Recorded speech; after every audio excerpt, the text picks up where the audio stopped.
Bonjour et bienvenue dans ce nouvel épisode de Les Arts du Fil. Je suis Aurore, j'ai 40 ans, je suis maman d'un petit garçon de 3 ans, je suis mariée, j'habite dans le Grand Est et je suis passionnée de tricot. Voilà pour la petite présentation si vous débarquez sur cette chaîne. Donc bienvenue si vous me rejoignez. Et bienvenue aussi à ceux et celles qui me suivent depuis je crois qu'on est au 13e épisode. Je me demande si vous me voyez bien parce que vous êtes sur une installation un petit peu hasardeuse avec des livres pour enfants, je vous fais tenir. Et du coup, oui, j'aurais pu tester tout ça avant, hein, on est d'accord. Alors, on se retrouve aujourd'hui pour un épisode assez court, je pense, parce que j'ai pas énormément de choses à vous montrer. Alors, non pas que je n'ai pas tricoté, mais j'ai été plutôt mono en cours ces derniers temps. Je vais vous en parler. Voilà. Et puis les cheveux mouillés parce que il fait chaud. Donc voilà. Donc non, ce n'est pas du gras. Hein. Je sors de la douche. Voilà. Alors, une fois n'est pas coutume, non, on va faire les choses dans l'ordre. On efface. Donc, vous pouvez me retrouver sur YouTube, donc Les Arts du Fil, sur Instagram, lesarts.du.fil.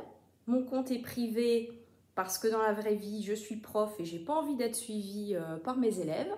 Mais si vous me faites une proposition, voilà, et que je vois que vous êtes abonné à Tricot Couture, Patchwork, autres loisirs créatifs, je vous accepte sans problème et j'aurai grand plaisir à vous suivre en retour.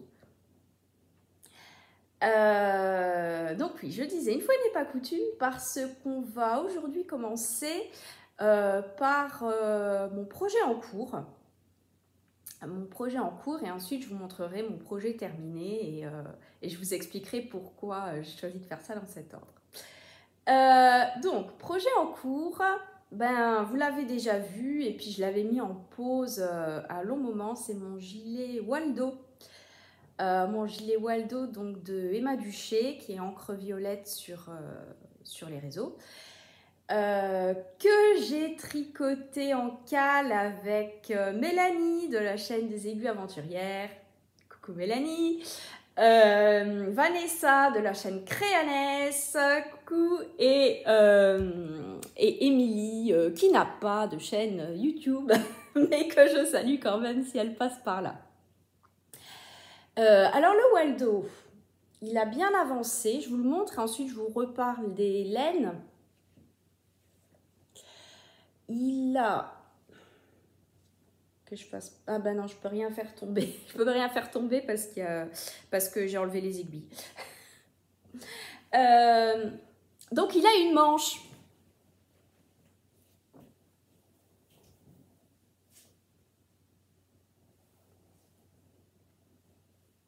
Si j'enlève la chaise, c'est peut-être mieux. Donc voilà. Donc...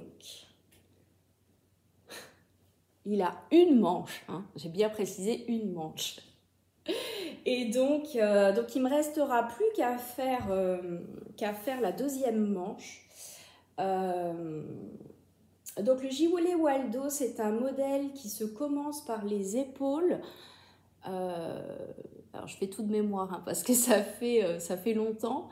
Donc on commence par tricoter les pattes d'épaule, ensuite on vient relever les mailles, il me semble pour faire un demi-devant.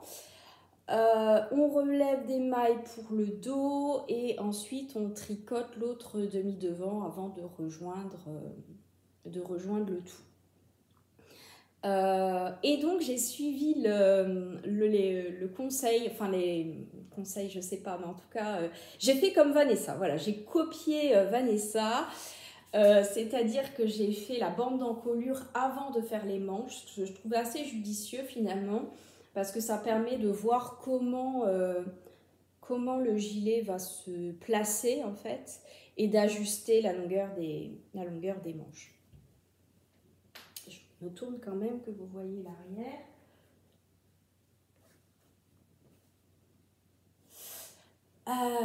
Voilà. Donc, au niveau des laines, j'avais fait les choses bien à l'époque. Donc, je l'ai tricoté en Sokia Decay, coloris Tartarus le 201. Donc, c'est le gris. C'est un gris avec des... Je sais pas si vous allez voir, si on voit un peu, des nuances un petit peu, un petit peu marron. Il n'est pas uni. Il y a des petites nuances que je trouve vachement sympa dedans. Donc la Sokia Decay, c'est Coupe Knits, que je les achète sur le site de Laine et Tricot.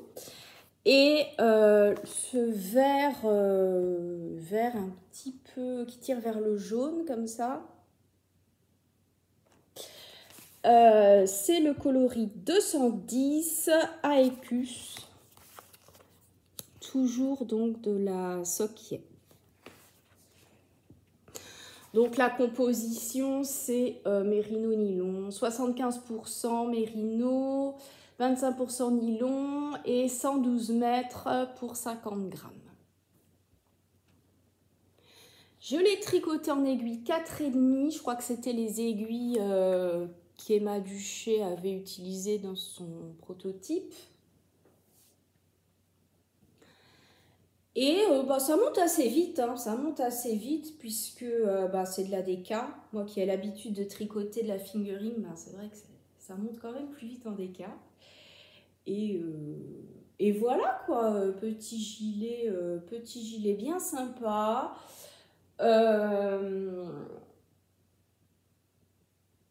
Les coloris, je les voulais plutôt printaniers pour aller avec une robe que j'ai, une robe grise que j'ai. Et je me dis que même pour alors l'hiver, je sais pas, mais en tout cas, ouais, même pour l'automne, moi ça me... Le coloris ira bien avec différentes tenues, je pense. Enfin, j'aime bien. Je suis contente. Je suis contente de moi.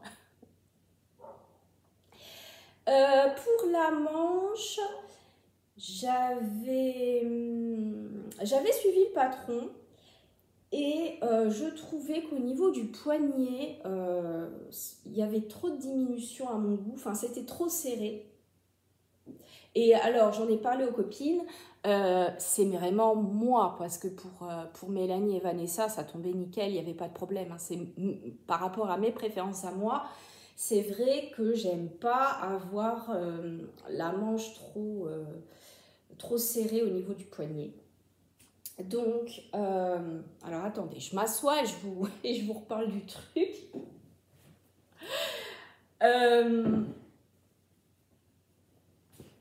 Ce que j'ai fait en fait, en fait à un moment, voilà, le patron nous dit de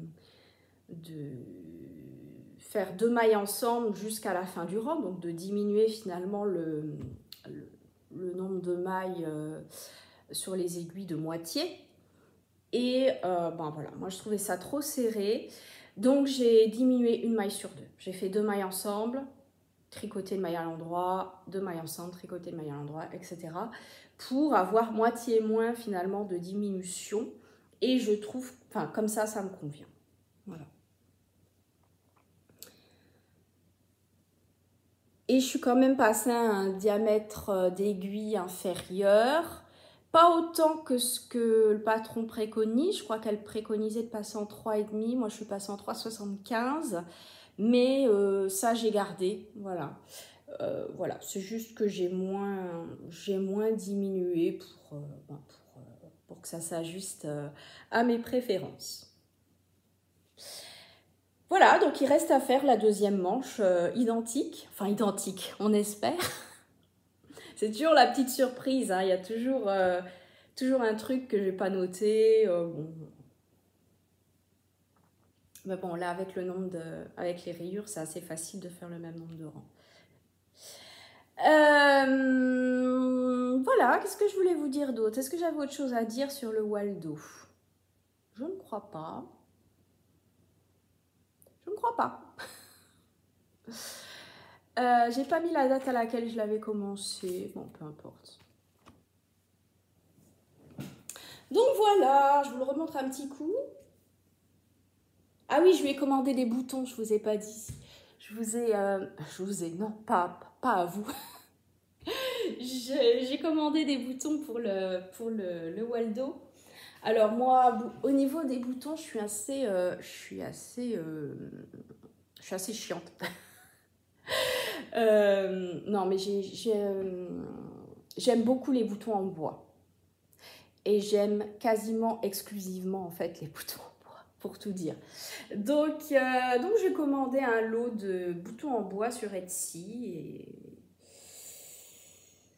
et voilà.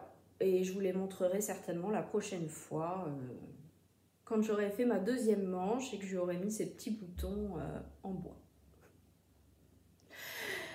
Voilà pour le Waldo. Alors, projet terminé, qui m'a occupée donc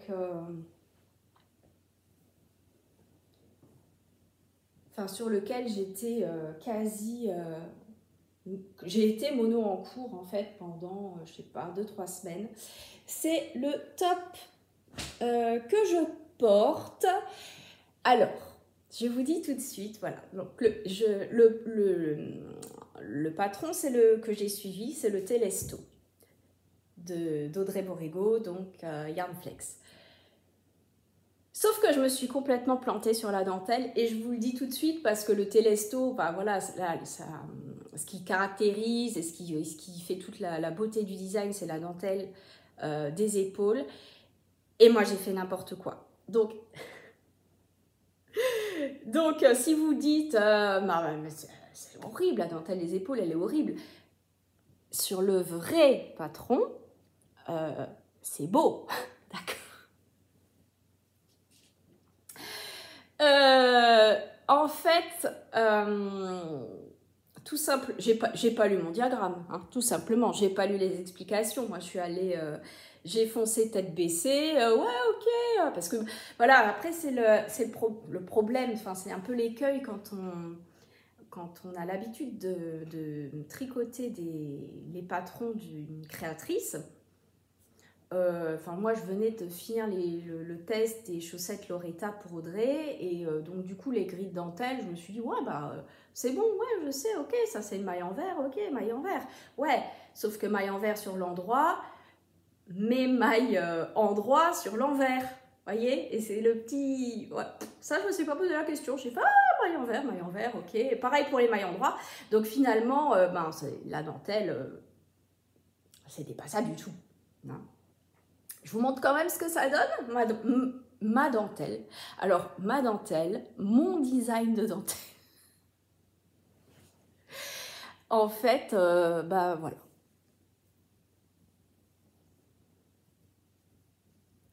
Donc, on retrouve pas du tout le modèle, le motif, tel qu'a été pensé par Audrey, hein. Les nopes, je les ai enlevées, ça c'est normal, parce que je suis pas très nope, donc ça c'est volontaire. Normalement, je vais peut-être vous le montrer quand même, le Telesto, avant de vous parler de partir dans des délires. Voilà. Donc le Telesto, normalement, sa dentelle, elle ressemble à ça. Ah, je l'ai perdu. Reviens.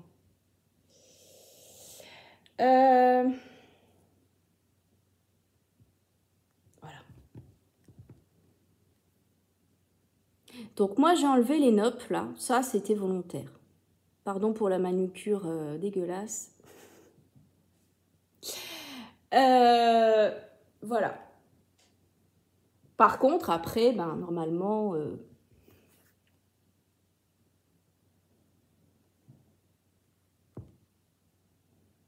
voilà, normalement, on a un dessin de... Alors, je ne sais pas si c'est des vraies torsades, mais en tout cas, voilà, on a ce dessin-là qui se crée. Et moi, pas du tout. Moi, pas du tout. Moi, on voit... Moi, on voit des petites boules partout. Donc, je dois avoir du point mousse ou du jersey en verre, je ne sais pas. Bon, bref, j'ai... Voilà. Mais pour le reste, donc exception faite, bah, c'est le début. Hein, on commence par la dentelle des épaules. Et donc, quand je me suis aperçue de ma bêtise, j'avais déjà tricoté, il me semble, un demi-devant. Donc, j'avais fait les 2 épaules et j'avais fait un demi-devant.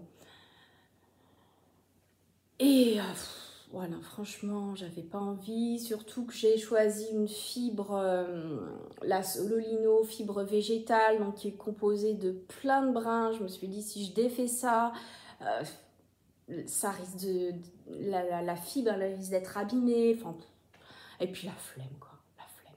Je me suis dit, bon, c'est pas si moche. Et puis, j'avais de toute façon, j'avais développé une vraie addiction à ce patron. Je savais, en le tricotant, je savais que j'allais en faire d'autres versions. Et que j'allais en faire un deuxième, c'était sûr. Donc, je me suis dit, à la rigueur, je continue comme ça. Je verrai si les mesures sont bonnes. Voilà. Et puis, le deuxième sera mieux. Avec la bonne dentelle. Voilà, donc bah, c'est ce que j'ai fait. Donc j'ai fini celui-là. Et au niveau de l'aisance, j'ai ce que je voulais. Ah, bon voilà, d'après mes calculs, il aurait dû être un petit peu plus ajusté en fait au niveau de la poitrine, mais ça c'est parce que mon échantillon en maille, il me semble que j'avais une demi ou une maille d'écart. Voilà. Et en rang, on n'était pas bon du tout. Alors en rang, on était bon sur le petit carré. Mais sur le projet fini, alors il faut que je recalcule, mais je crois que j'ai une dizaine de mailles d'écart. Et donc, alors autant au niveau de l'encolure, bah, c'était pas trop gênant finalement parce que j'ai peut-être tricoté un petit peu plus de côte et puis ça allait. Par contre, ce qui me gêne un tout petit peu, c'est ici le fait qu'on voit le soutien-gorge en fait. Parce que du coup, la hauteur d'emmanchure n'est pas la bonne. Et j'aurais dû avoir, il me semble, 2 ou 3 cm, je ne sais plus, 2 cm, je crois, en moins. Et c'est les 2 cm qui sont en trop, là, vous voyez, et qui font qu'on voit le soutien-gorge. Bon, alors, moi, ça ne me gêne pas trop, hein, je le porterai, mais c'est vrai que je vais faire plus attention à mon échantillon en rang pour mon prochain Telesto. Voilà, et même chose dans le dos, et ça je crois que c'est aussi dû à la fibre, elle se détend beaucoup au porté, et vous voyez, du coup ça fait quand même un grand, je sais pas si on parle de décolleté, mais vous voyez ce que je veux dire, quoi, ça descend assez bas dans le dos. Alors c'est un top d'été, donc c'est pas, voilà, en soi ça me dérange pas plus que ça, mais au fur et à mesure, voilà, ça fait 2-3 jours que je le porte et j'ai l'impression que ça s'affaisse au fur et à mesure des portées, donc j'aurais intérêt aussi à faire attention à ça, quoi. Voilà. Alors après, la Sololino, enfin, vous voyez la fluidité du truc, quoi, c'est assez exceptionnel. Donc, je l'ai tricoté en Sololino, donc de Lana Grossa, que je l'ai commandé sur le site Filati. La couleur, elle s'appelle Nougat sur le site Filati et c'est le coloris 54. Et donc au niveau de la composition, c'est 80% viscose de lin et 20% lin. Et on est sur 120 mètres au 50 grammes. Sachant que, alors le Telesto, Audrey propose différentes coupes. On peut faire coupe droite ou coupe évasée. J'ai choisi de faire la coupe évasée et donc Audrey précise dans son patron qu'à ce moment-là, il faut prévoir 30% de fil en plus. Donc c'est ce que j'ai fait. Sachant qu'au départ, j'étais partie pour faire une taille 3 et finalement, je me suis dit, fibre d'été, ça va peut-être se détendre, on va peut-être quand même partir sur du 2 et j'ai vraiment bien fait parce que pour le coup, la taille 3, j'aurais pas pu la mettre.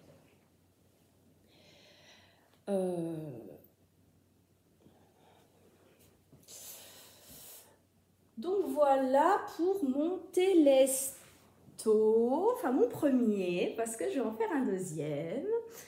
Et je vous propose donc de le faire avec moi, puisque vous avez peut-être vu sur Instagram, alors je voulais tourner ce podcast il y a super longtemps, mais voilà, des problèmes techniques. Problème technique, je ne pouvais plus filmer, voilà. Donc finalement, j'ai lancé l'info sur Instagram et je ne sais pas si vous me suivez sur Instagram et si ce n'est pas le cas, faites-le. Donc j'ai lancé un call pour qu'on tricote ensemble le Telesto. Donc moi je vais faire ma deuxième version et on est déjà quelques-unes à être dans le groupe de discussion sur Instagram.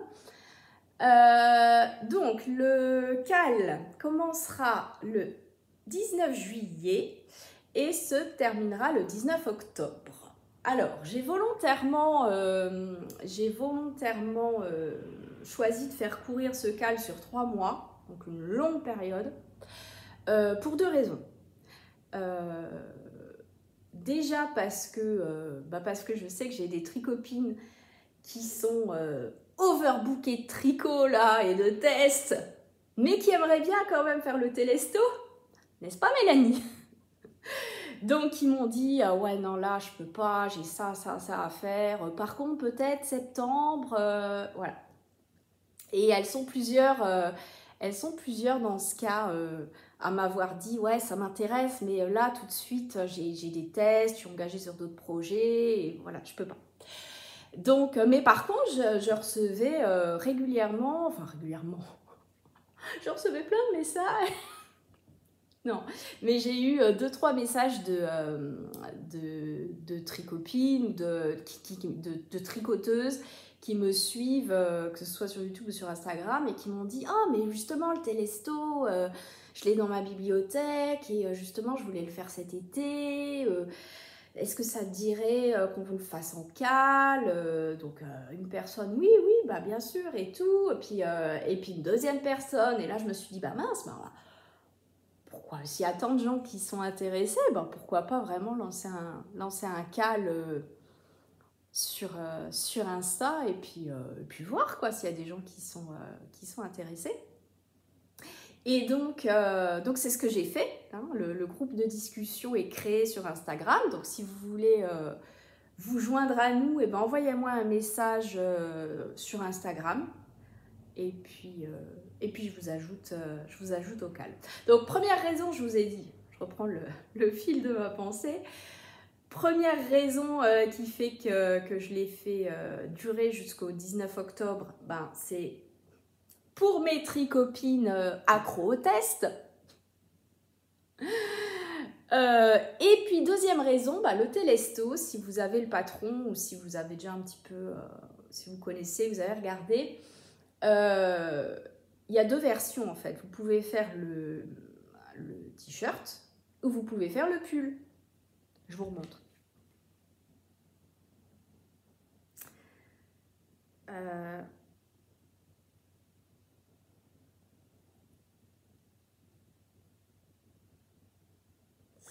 Je suis sur Ravelry, mais je veux pas non plus montrer, je sais pas,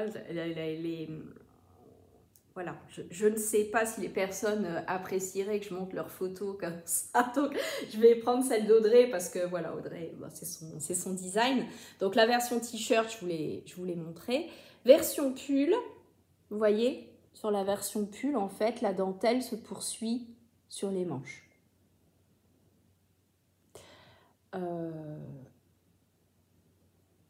Donc, voilà. Donc finalement, ben, jusqu'au 19 octobre, c'est bien. Parce que si on a envie de se faire son... Je me lance un petit peu des fleurs dans ce podcast. Si on a envie de se faire son t-shirt, et ben voilà, on le fait maintenant.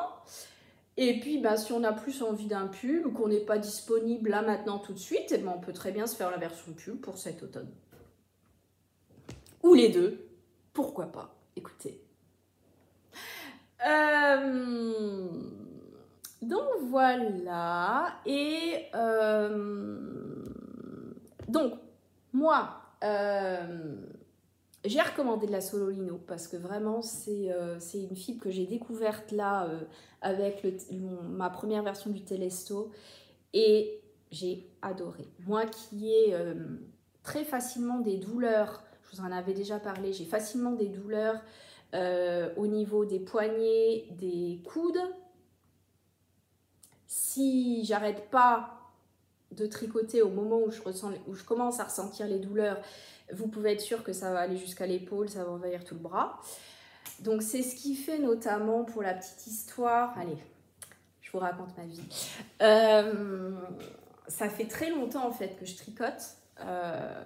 J'avais commencé, enfin j'ai appris à tricoter quand j'ai été ado, je dirais peut-être même enfant, bon, en tout cas ado. Avec ma grand-mère et donc avec les aiguilles droites, comme la plupart d'entre nous ont connu avec nos mères ou nos mères, peut-être pas, nos grands-mères. Ou si nos mères, pourquoi pas en fait, si. Selon l'âge que vous avez, enfin voilà, moi c'est ma grand-mère qui m'a appris à tricoter. Et donc j'avais tricoté des écharpes hein, étant ado. Et puis, vers l'âge de 25 ans, quelque chose comme ça, j'ai eu envie de m'y remettre parce que vraiment, je cherchais un loisir, et j'étais assez tournée vers le créatif. Donc, je me suis dit, oh, le tricot, pourquoi pas, voilà. Et donc, je m'y suis remise, toujours avec mes aiguilles droites, parce que 25 ans, moi, c'était il y a 15 ans. Donc, donc voilà, et sauf que j'ai voulu me faire un pull, je crois, je me suis fait un pull, sauf qu'un pull, en plus c'était une épaisseur, c'était une laine assez épaisse, ça commençait à peser et je me suis créé une tendinite qui a duré au moins 6 mois. Mais vraiment, à avoir des douleurs, même quand je poussais une porte, c'était pas possible, tellement j'avais mal au poignet, j'ai gardé... alors à l'époque, je crois que j'avais même pas été chez le médecin, donc j'avais pas d'orthèse. Je mettais une bande, je me faisais des petits trucs pour que ça bouge le moins possible. Mais vraiment, je me souviens, même au boulot, c'était difficile. Moi, je suis prof, j'écris au tableau. Bon, c'était la main gauche, hein, mais... voilà, prendre les livres dans les mains et tout, je souffrais vraiment du poignet et ça a duré des mois et des mois. Et à un moment, je m'étais clairement dit, bon, le tricot, en fait, c'est pas pour moi, c'est plus pour moi, il faut que j'arrête. Voilà. Et donc, je m'étais mise au crochet. Parce qu'en fait le crochet, même si c'est aussi un mouvement répétitif, l'avantage, on n'avait pas tout le poids comme sur les aiguilles, tout le poids du projet comme on peut l'avoir avec des aiguilles droites. Et donc un temps j'ai pu crocheter, même pas mal, sans que ça me réveille trop de douleur. Et puis le crochet, l'addiction a fini par me créer des douleurs. Le médecin m'a dit, non mais là, il faut vraiment au moins 3 semaines, 1 mois, il faut complètement arrêter. On a toutes connu ça, non? Toi qui es là, ton médecin te dit non mais il va falloir arrêter le tricot, madame. Arrêtez, parce que votre poignet, il pourra plus. L'horreur. Enfin, c'était... non mais je plaisante qu'à moitié, parce que moi, j'ai besoin de m'exprimer par ce que je fais de mes mains, en fait. Par vraiment... j'ai besoin de fabriquer des trucs. À un moment, c'était des bracelets brésiliens. Voilà, pareil, j'avais mal, machin. J'avais besoin de ça. Donc je me suis dit, bon bah mince, qu'est-ce que je pourrais faire avec mes mains qui m'abîment pas trop le poignet? Je me suis mise à la couture. Mais, deuxième problème, et pas des moindres, je suis pas du tout minutieuse. Voilà. Je peux être précise. Ouais, à 2 mailles près. Mais je suis pas minutieuse. Et alors, pour celles qui font de la couture, alors moi, sachant que moi, quand je faisais de la couture, j'avais pas de... Je coupais avec des ciseaux, hein, j'avais pas de cutter rotatif, de choses comme ça. Donc déjà, mon patron, bah, j'assemblais mes...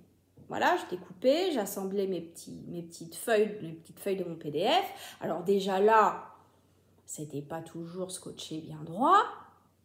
Bon, 1 millimètre par-ci, 1 millimètre par-là, vous me voyez venir. Après, des fois, il fallait décalquer le truc. Alors, tu décales ton truc, tu mets tes aiguilles, tu coupes ton tissu. Mais alors, ben, pareil, quand je coupais le tissu avec mes ciseaux, ben, il suffisait que les ciseaux marchent plus très bien ou que le tissu soit un peu... fasse un peu des plis. Enfin... je pense que le truc avait déjà plus les bonnes dimensions, hein, clairement, quand le tissu était coupé.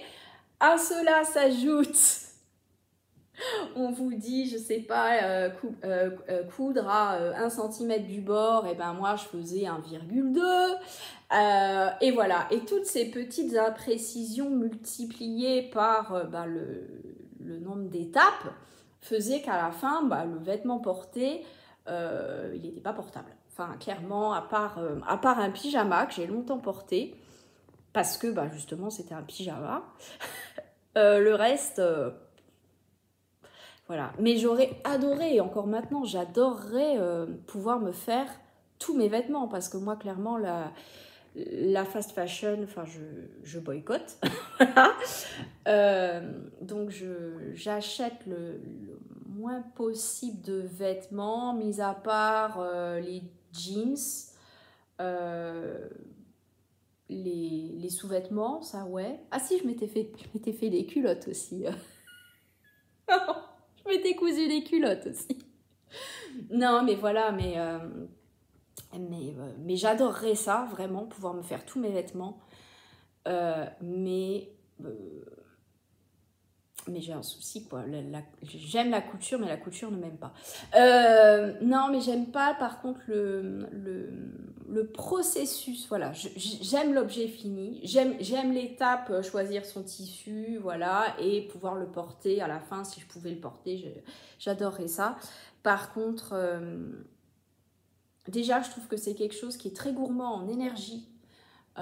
C'est très énergivore, la couture. Enfin... quand on n'a pas de pièces dédiées, sortir sa machine, sortir la planche à repasser à côté, on repasse, on met ses épingles, machin. Puis de mon âge. Et puis, bah, j'ai pas de pièces dédiées, donc le temps de sortir tout son matériel. Vous savez, moi, j'ai un petit garçon de 3 ans, donc j'ai pas énormément de temps.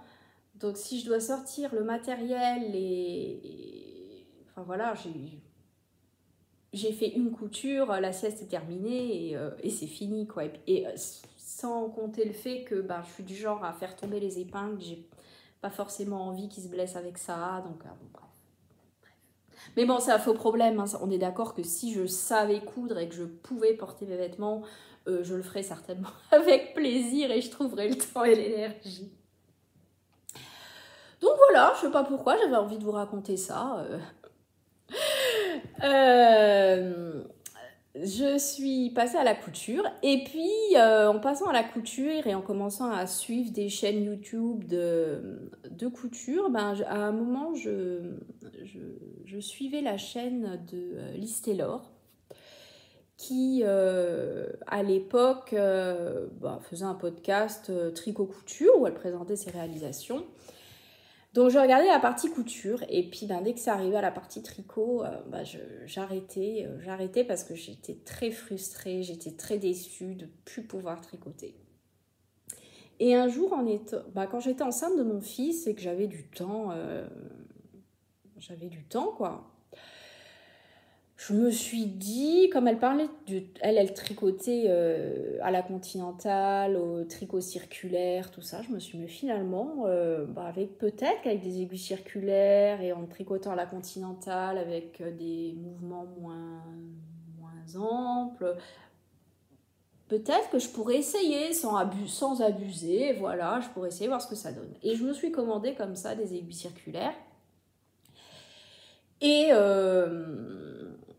j'ai repris en fait le tricot comme ça pendant que j'étais enceinte de mon fils. Donc il a 3 ans et demi maintenant. Donc ouais, il y a 3 ans et demi, 4 ans. Alors j'ai eu quelques douleurs au début parce que forcément quand on réapprend une technique, on a peur de perdre des mailles, on se crispe un peu. Et puis la confiance venant, de moins en moins de douleurs. Et maintenant je peux quand même pas mal tricoter sans avoir de douleurs. À moins d'avoir une fibre, et c'est là que je voulais en venir à ça. Le coton, par exemple, me réveille des douleurs. J'avais tricoté, j'avais commencé aussi un top d'Audrey Borrego, le Lizerne, je crois, qui s'appelait, pas dire de bêtises. Un débardeur d'été que j'avais fait en drops belle. Donc la belle de drops, c'est... je me souviens plus de la compo, mais il y a du coton dedans. Voilà. Et il me semble qu'il y avait des cotorses. C'était il y a bien longtemps. Hein, je ne veux pas vous raconter d'âneries non plus. Mais en tout cas, il y avait une manipulation qui, par rapport à la résistance de la fibre, qui n'avait pas d'élasticité, pour moi, pour mon poignet, c'était trop intense. Et ça, par exemple, j'ai dû arrêter. Donc, je m'étais dit, pareil, les tops d'été, moi, je pourrais pas. Jusqu'à ce que je découvre, en fait, la Solo Lino. Et la bonne surprise, c'est une fibre. Alors, je ne peux pas vous dire non plus qu'elle est pas aussi élastique que du mérino. Mais en tout cas, est-ce que c'est la fibre en elle-même ou est-ce que c'est simplement le fait que maintenant je connais mieux les mouvements, je suis moins crispée? J'ai pas du tout eu de douleur en tricotant cette fibre. Voilà. Donc si vous connaissez d'autres fibres d'été qui ne créent pas de douleur pour les personnes qui sont un peu sensibles comme moi, des poignets ou des coudes, eh ben dites-le moi en commentaire parce que vraiment ça m'intéresse. Donc sachant que j'avais eu une très bonne expérience avec la Solo Lino, je me suis dit mon deuxième télesto, je vais le faire aussi en Solo Lino, mais dans un autre coloris qui est peut-être plus proche de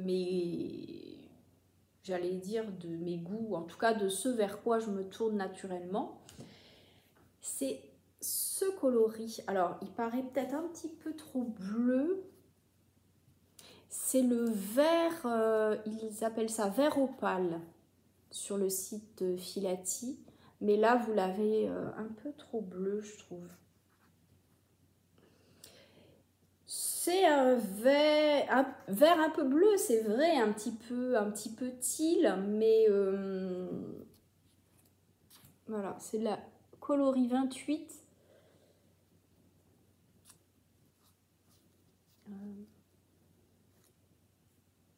Ouais, là, c'est pas trop mal.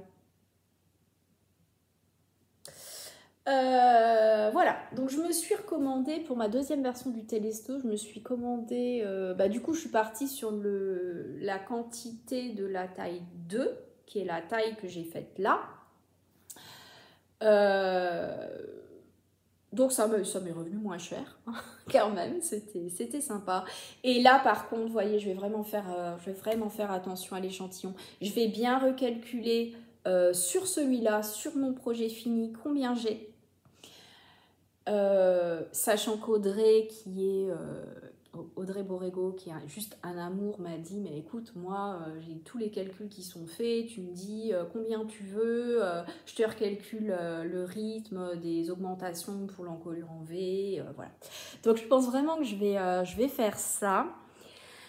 Et toujours pour parler d'Audrey, donc je lui ai dit que j'organisais donc un cal pour le Télésto, par respect, parce que voilà, c'est un de ses designs, donc je trouvais ça normal de l'informer quand même que je faisais un cal sur les réseaux, voilà.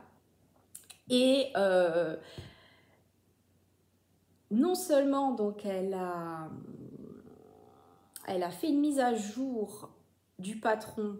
Je crois que c'est un détail pour les manches. Enfin, c'est les tricopines justement qui participent au cal, qui sont déjà dans le groupe de discussion, qui m'ont dit oh mais c'est génial Audrey, je vais poser une question, et tout de suite ouais, elle a déjà fait une mise à jour et tout. Donc déjà ça. Et en plus, quand je lui ai dit que j'ai organisé le cal, elle m'a dit que elle a proposé de faire gagner 2 patrons, deux participants ou participantes au cal. Donc pareil, ça j'organiserai un petit truc, je pense sûrement un tirage au sort parmi les personnes qui auront terminé certainement leur version du Télésto, voilà.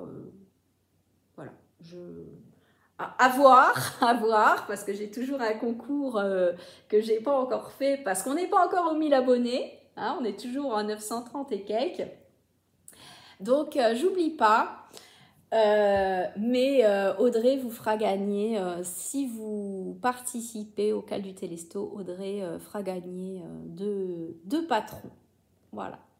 Et encore merci 1000 fois Audrey, parce que c'est juste adorable de proposer ça, quoi, et puis d'avoir fait la mise à jour pour les copines, et puis voilà, les filles du groupe de discussion, elles me disent je viens d'envoyer un message à Audrey, elle m'a déjà répondu, voilà, donc c'est vraiment cool, parce qu'Audrey voilà, elle a ses tests en cours, elle a ses propres projets, ses propres patrons, accessoirement sa vie. Et moi, je débarque, allez, j'ai envie de faire un cal, voilà. Et j'imagine que du coup, il y a plein de gens qui vont la contacter pour j'ai pas le bon échantillon, machin. Voilà, donc c'est vraiment adorable à elle de répondre aux personnes. Ça lui crée une charge de travail supplémentaire et voilà. Enfin, tel n'était pas mon but en créant le cal, mais après, je me suis dit, mais mince, c'est vrai que finalement, peut-être qu'Audrey, elle n'avait pas besoin d'une charge de travail supplémentaire, quoi. Et Audrey, si tu passes par là, surtout, voilà, telle n'est pas mon intention. Moi, j'adore ton travail, j'adore le modèle, et voilà, j'ai envie de tricoter le Télésto avec des copines, simplement. Donc voilà, j'espère que ça occasionnera pas trop de désagréments. Voilà. Je vous reparle vite fait du concours. Alors le concours que j'ai pas encore lancé, hein, parce que ce sera le concours des 1000 abonnés, donc j'attends de franchir la barre des 1000 abonnés pour vous le proposer. Je vous dis simplement vite fait ce qu'on a pour l'instant, les lots qui m'ont été proposés. Donc j'ai 2 sacs à projet à vous faire gagner. J'ai un patron, enfin un patron au choix chez une créatrice de patrons. Et j'espère n'oublier personne, mais la nouveauté, c'est que je vous avais dit dans mon dernier podcast, c'est dommage, on n'a pas de laine. Et ben ça y est, j'ai 2 teinturières qui m'ont contactée. Donc Genre, je le dis pas maintenant parce que je détaillerai quand ce sera le moment, mais on aura de la laine. Voilà, j'ai une teinturière qui me propose de faire gagner un bon d'achat, une carte cadeau, enfin bon d'achat, je sais plus comment elle appelle ça, d'une valeur, il me semble, de 25 euros sur son site. Et une autre teinturière qui m'a envoyé, qui m'a montré un kit chaussettes en me disant, ben voilà, celui-là je le mets de côté pour le concours. Donc on aura de la laine, voilà. Donc si vous n'êtes pas encore abonné et que vous voulez gagner de la laine, des patrons, des sacs à projet, abonnez-vous. Et puis, ben, au plaisir de vous retrouver pour le cas. J'ai l'impression que j'ai beaucoup regardé le retour. Je suis vraiment désolée parce que moi, je me vois là, mais en fait, vous êtes là et j'ai parfois tendance à l'oublier. Donc, au plaisir de discuter avec vous, voilà. Au plaisir de vous retrouver sur le cal du Télésto. Envoyez-moi un message si vous êtes intéressé. Le cal commence vendredi, donc le 19 officiellement, mais bon, on se montre déjà nos laines, on se fait déjà nos petits échantillons, voilà, c'est sympa. Et puis, si vous avez plein de projets maintenant, mais que, je sais pas, en août ou en septembre, il y en a moins et que vous aimeriez tricoter le Télésto, que ce soit t-shirt ou pull, peu importe, et vous pourrez toujours nous rejoindre à ce moment-là. Sachant que moi, alors je sais pas du tout, le cal, je l'ai, pour des raisons de facilité, parce que je connais, j'ai créé un groupe de discussion sur Instagram, je sais pas si on va être limité à un moment, voilà, je sais pas quelle taille maximale peut faire un groupe de discussion sur Instagram. Bon si jamais on est bloqué à un moment, on verra ce qu'on fait. Voilà, on verra si ça arrive, on avisera à ce moment-là. En tout cas, pour l'instant, moi, du moment que je peux ajouter des personnes, c'est avec plaisir. Voilà. C'est tout pour aujourd'hui. Je vous avais dit un petit podcast, ça fait 47 minutes quand même que je vous raconte ma vie. Donc, au plaisir de vous retrouver sur YouTube Les Arts du Fil, sur Instagram lesarts.du.fil et sur Ravelry, si vous voulez me suivre sur Ravelry. Mon pseudo c'est Spidercoche29 et je vous remets tout ça en barre de description. Allez, bon tricot et puis à bientôt. Salut!